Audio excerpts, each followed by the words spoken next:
Hi friends, ఎలా ఉన్నారు? నేను మీ దత్ సార్. ఈరోజు మన వీడియోలో చాలా ఇంపార్టెంట్ టాపిక్ గురించి మాట్లాడుకోబోతున్నాం. గురుకుల అభ్యర్థులతో సర్కార్ ఆటలు, కోర్టు తీర్పులను అమలు చేయని ట్రిబ్ అంటే గురుకుల నియామక బోర్డు అన్నమాట. ఇష్టారీతిన పోస్టుల భర్తీ ప్రక్రియ 9,200 పోస్టులకు కేసీఆర్ హయాంలో నోటిఫికేషన్ అంటూ ఒక వార్త రావడం జరిగింది. ముందుగా వచ్చినట్లయితే మనకు అసెంబ్లీ ఎన్నికల కోడ్ నిలిచిన నియామకాలు, అనంతరం కాంగ్రెస్ సర్కారు ఇష్టారీతిన వ్యవహారం, ఎంపీ ఎన్నికల కోసం హడావిడిగా డిసెండింగ్ విధానం పాటించకుండా పోస్టింగ్లు. దీంతో 1,800 పోస్టులకు పైగా బ్యాక్లాగ్ ఉన్నాయి. మరి కోర్టును ఆశ్రయించినటువంటి మెరిట్ అభ్యర్థులు వారికి అనుకూలంగా తీర్పు చెప్పిన హైకోర్టు. ఇక్కడ గమనించండి, కోర్టు తీర్పులను కూడా ట్రిబ్ అమలు చేయలేదట. ఇష్టారీతిన భర్తీ ప్రక్రియ మొత్తం 9,200 పోస్టులతో మరి నోటిఫికేషన్ వస్తే మరి 6,800 చిల్లర పోస్టులు మాత్రమే భర్తీ చేయడం జరిగింది. మరి అందులో 6,200 పోస్టులు మాత్రం భర్తీ చేశారట. మరి మిగతా 1,800 పోస్టులు భర్తీ చేయలేదట. అంటే ముందు పెద్ద పోస్టుల నుంచి చిన్న పోస్టుల వరకు భర్తీ చేసుకుంటూ వస్తే ఈ ప్రాబ్లం రాదు. మరి కొంతమంది 2-3 ఉద్యోగాలు వస్తాయి కదా, వాళ్ళు ఒకటే జాయిన్ అవుతారు. మరి కొంతమంది ఈ గురుకుల ఉద్యోగాలు వదిలేసి సైతం మరి ఇటు డిఎస్సికి ఇంకా ఇతర డిపార్ట్మెంట్లకు రావడం జరిగింది. అలాంటి సందర్భంలో ఆ పోస్టులు ఖాళీగా ఉంటే తర్వాత మెరిట్ జాబితా ఎవరికైతే ఉంటుందో వాళ్ళతో భర్తీ చేయాలి. ఇది పద్ధతి. అయితే ఎన్నిసార్లు రిక్వెస్ట్ చేసినా, ఎన్నిసార్లు పోయి కలిసినా మరి ఫలితం లేకపోవడంతో డైరెక్ట్ కోర్టుకి వెళ్ళడం జరిగింది. కోర్టు కూడా తీర్పిచ్చింది. కోర్టు తీర్పిచ్చిన తర్వాత కూడా వాళ్ళు దీన్ని అమలు చేయకపోతే మరి ఇంకా పరిస్థితి ఎట్లా ఉంటుందో ఒకసారి గమనించండి. సో ఇదే వార్త మరి రావడం జరిగింది. గురుకుల పోస్టులు పోటీ పడుతున్నటువంటి అభ్యర్థుల సర్కారు జీవితాలతో సర్కారు ఆటలాడుతుందంటూ ఒక వార్త రావడం జరిగింది.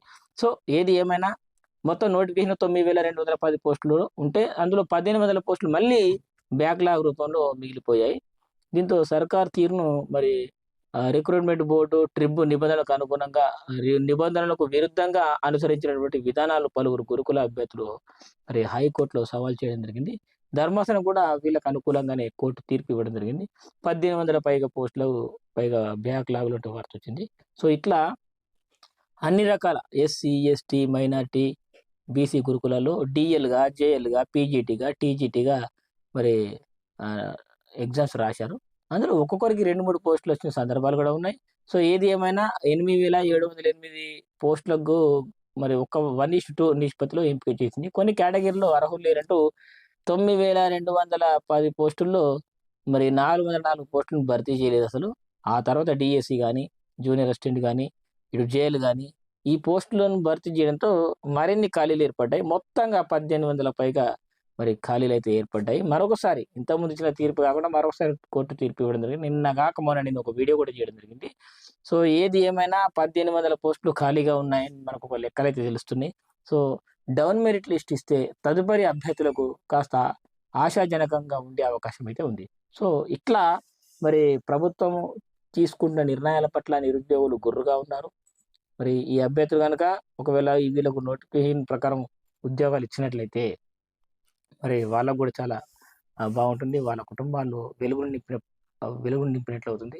మరి ఏది ఏమైనా ఇలాంటి జీవో 81 అనేది ఒకటి ప్రధానంగా ఉందన్నమాట.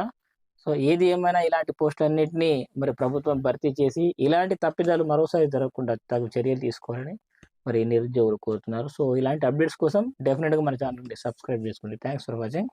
బాయ్.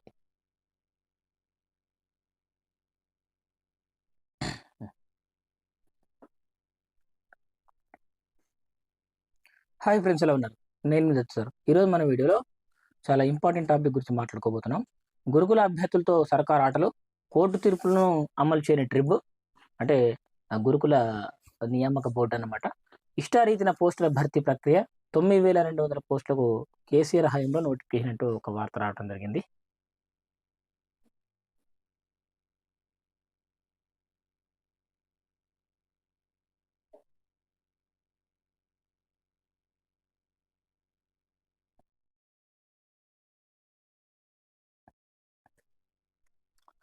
ముందుగా వచ్చినట్లయితే మనకు అసెంబ్లీ ఎన్నికల కోడ్ నిలిచిన నియామకాలు, అనంతరం కాంగ్రెస్ సర్కారు ఇష్టారీతిన వ్యవహారం, ఎంపీ ఎన్నికల కోసం హడావిడిగా డిసెండింగ్ విధానం పాటించకుండా పోస్టింగ్లు. దీంతో 1,800 పోస్టులకు పైగా బ్యాక్లాగ్ ఉన్నాయి. మరి కోర్టును ఆశ్రయించినటువంటి మెరిట్ అభ్యర్థులు వారికి అనుకూలంగా తీర్పు చెప్పిన హైకోర్టు. ఇక్కడ గమనించండి, కోర్టు తీర్పులను కూడా ట్రిబు అమలు చేయలేదట. ఇష్టారీతిన భర్తీ ప్రక్రియ మొత్తం 9,200 పోస్టులతో మరి నోటిఫికేషన్ వస్తే అందు మరి 6,800 చిల్లర పోస్టులు మాత్రమే భర్తీ చేయడం జరిగింది.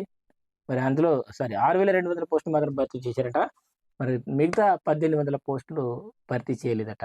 అంటే ముందు పెద్ద పోస్టుల నుంచి చిన్న పోస్టుల వరకు భర్తీ చేసుకుంటూ వస్తే ఈ ప్రాబ్లం రాదు. మరి కొంతమంది 2, 3 ఉద్యోగాలు వస్తాయి కదా!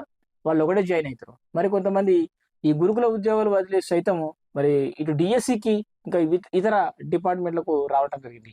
అలాంటి సందర్భంలో ఆ పోస్టులు ఖాళీగా ఉంటే తర్వాత మెరిట్ జాబితా ఎవరికైతే ఉంటుందో వాళ్ళతో భర్తీ చేయాలి. ఇది పద్ధతి. అయితే ఎన్ని సార్లు రిక్వెస్ట్ చేసినా, ఎన్ని సార్లు పోయి కలిసినా మరి ఫలితం లేకపోవడంతో డైరెక్ట్ కోర్ట్‌కెళ్ళడం జరిగింది. కోర్ట్ కూడా తీర్పిచ్చింది. కోర్ట్ తీర్పిచ్చిన తర్వాత కూడా వాళ్ళు దీన్ని అమలు చేయకపోతే మరి ఇంకా పరిస్థితి ఎట్లా ఉంటుందో ఒకసారి గమనించండి. సో, ఇదే వార్త మరి రావడం జరిగింది. గురుకుల పోస్టులకు పోటీ పడుతున్నటువంటి అభ్యర్థుల సర్కారు జీవితాలతో సర్కారు ఆటలాడుతుందంటూ ఒక వార్త రావడం జరిగింది. సో, ఏది ఏమైనా మొత్తం నోటిఫికేషన్ 9,210 పోస్టులు ఉంటే అందులో 1,800 పోస్టులు మళ్ళీ బ్యాక్‌లాగ్ రూపంలో మిగిలిపోయాయి. దీంతో సర్కారు తీరును మరి రిక్రూట్‌మెంట్ బోర్డు, ట్రిబ్ నిబంధనలకు అనుగుణంగా నిబంధనలకు విరుద్ధంగా అనుసరించినటువంటి విధానాలు పలువురు గురుకుల అభ్యర్థులు మరి హైకోర్టులో సవాల్ చేయడం జరిగింది. ధర్మాసనం కూడా వీళ్ళకి అనుకూలంగానే కోర్టు తీర్పు ఇవ్వడం జరిగింది. 1,800 పైగా పైగా బ్యాక్‌లాగ్‌లుంటే వార్తొచ్చింది. సో, ఇట్లా అన్ని రకాల ఎస్సీ, ఎస్టీ, మైనారిటీ, బీసీ గురుకులాల్లో డీఎల్‌గా, జేఎల్‌గా, పీజీటీగా, టీజీటీగా మరి ఆహ్, ఎగ్జామ్స్ రాశారు. అందులో ఒక్కొక్కరికి 2, 3 పోస్టులొచ్చిన సందర్భాలు గూడా ఉన్నాయి. సో, ఏది ఏమైనా 8,708 పోస్టులకు మరి ఒక 1:2 నిష్పత్తిలో ఎంపిక చేసింది. కొన్ని కేటగిరీలో అర్హులు లేరంటూ 9,210 పోస్టుల్లో మరి 404 పోస్టులను భర్తీ చేయలేదసలు. ఆ తర్వాత డీఎస్సీ గాని, జూనియర్ అసిస్టెంట్ గాని, ఇటు జేఎల్ గాని ఈ పోస్టులను భర్తీ చేయడంతో మరిన్ని ఖాళీలు ఏర్పడ్డాయి. మొత్తంగా 1,800 పైగా మరి ఖాళీలైతే ఏర్పడ్డాయి. మరొకసారి ఇంతకుముందు ఇచ్చిన తీర్పు కాకుండా మరొకసారి కోర్టు తీర్పు ఇవ్వడం జరిగింది. నేను ఒక వీడియో కూడా చేయడం జరిగింది. సో, ఏది ఏమైనా 1,800 పోస్టులు ఖాళీగా ఉన్నాయని మనకొక లెక్కలైతే తెలుస్తున్నాయి. సో, డౌన్ మెరిట్ లిస్ట్ ఇస్తే తదుపరి అభ్యర్థులకు కాస్త ఆశాజనకంగా ఉండే అవకాశం అయితే ఉంది. సో, ఇట్లా మరి ప్రభుత్వం తీసుకుంటున్న నిర్ణయాల పట్ల నిరుద్యోగులు గుర్రుగా ఉన్నారు. మరి ఈ అభ్యర్థులు గనక ఒకవేళ వీళ్ళకు నోటిఫికేషన్ ప్రకారం ఉద్యోగాలు ఇచ్చినట్లయితే మరి వాళ్ళకు గూడా చాలా బావుంటుంది. వాళ్ళ కుటుంబాల్లో వెలుగులు నింపినట్లవుతుంది.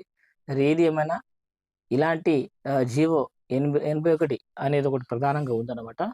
సో, ఏది ఏమైనా ఇలాంటి పోస్టులన్నిటిని మరి ప్రభుత్వం భర్తీ చేసి, ఇలాంటి తప్పిదాలు మరోసారి జరగకుండా తగు చర్యలు తీసుకోవాలని మరి నిరుద్యోగులు కోరుతున్నారు. సో, ఇలాంటి అప్డేట్స్ కోసం డెఫినిట్‌గా మన ఛానెల్‌ని సబ్స్క్రైబ్ చేసుకోండి. Thanks for watching. బాయ్.